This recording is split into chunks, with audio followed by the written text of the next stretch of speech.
ជំរាបសួរលោកគ្រូខ្ញុំវត្តឈ្មោះមឿនយូរីមកពីក្រុម SX3 ហើយថ្ងៃនេះដែរខ្ញុំមកពីធ្វើវីដេអូបង្ហាញអំពីកូដនៃ step 1នៅ project midterm ហើយនេះគឺជាកូដហើយឥឡូវយើងរ៉ានទាំងអស់គ្នា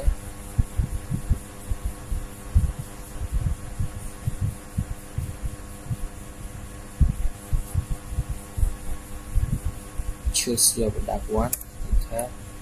ទី9ហើយសម្រាប់ step 1គឺធ្វើអំពីការ discount នៃតម្លៃផលិតផលនេះយើងឃើញថាទិញអស់ 4800 គឺ discount 10% គឺ discount 480 យើងសល់តែ 4320 ហើយយើងចង់ទិញតយើងចុច Y ហើយយើងទិញតរហូតបានទៀតទិញផលិតផលផ្សេងបានបើយើងចង់ឈប់យើងចុច N ហើយយើង enter ទៅគឺកូដនឹងបញ្ចប់